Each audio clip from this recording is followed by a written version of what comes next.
Di Yayasan Odesa Indonesia, kelor dikembangkan di masyarakat Kecamatan Cimenyan. Tanaman bernama Latin Moringa oleifera ini dijadikan sebagai sumber makanan bergizi masyarakat. Selain itu juga sebagai cara petani mencegah erosi di lereng-lereng ladang. Awal mula Yayasan Odesa menggerakkan petani menanam kelor dimulai akhir tahun 2016.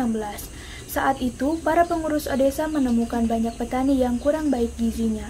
Ada yang sakit kanker, sakit jantung, sakit asma, anak stunting, badan mudah lesu, dan lain sebagainya. Kalau orang sakit, tentu saja urusannya obat dan rumah sakit. Demikian kata Faiz Mansur, Ketua Odesa. Tetapi, di luar urusan rumah sakit dan apotik, masyarakat membutuhkan makanan yang baik.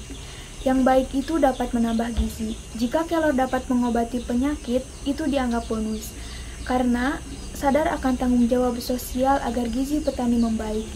Pengurus Yayasan Odesa menggali pengetahuan aneka ragam jenis tanaman.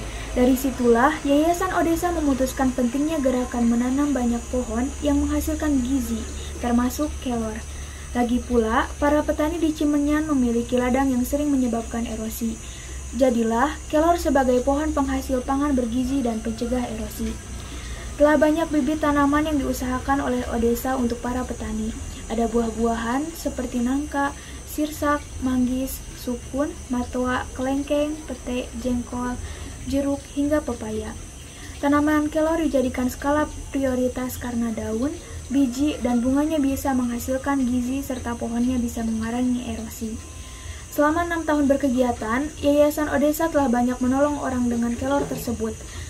Banyak warga yang senang menanam kelor karena bisa menyehatkan badan yang sakit.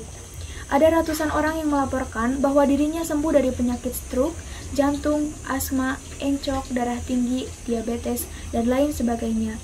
Ada juga banyak ibu-ibu menyusui yang tadinya air susunya kering menjadi lancar setelah mengonsumsi kelor. Para petani memanfaatkan kelor dengan menjadikan sebagai sayuran, yang dimasak sendiri atau bercampur dengan sayuran lain. Terkadang, mereka juga meminum teh kelor. Yayasan Odesa juga memiliki pabrik pengolahan teh kelor. Teh daun kelor ini diolah dengan pemanasan alami, dikeringkan di dalam ruangan tanpa terkena panas matahari. Sebab, jika terkena matahari, gizinya akan berkurang. Oleh Yayasan Odesa, tanaman kelor dijadikan bagian dari pendidikan. Selain mendidik agar para petani menanam dan memakan kelor, Odesa juga mendidik anak-anak desa agar mendapatkan pengetahuan tentang kelor. Mereka belajar menanam, belajar merawat, dan belajar rutin mengonsumsi. Banyak warga di luar binaan Yayasan Odesa yang memanfaatkan kegiatan ini. Banyak tamu dari jauh yang belajar kelor di Odesa. Hampir setiap hari tamu silih berganti berdatangan. Ada yang sekadar belajar kelor atau bisa pula belajar kegiatan lain seperti belajar menanam buah-buahan dan belajar kegiatan sosial lainnya.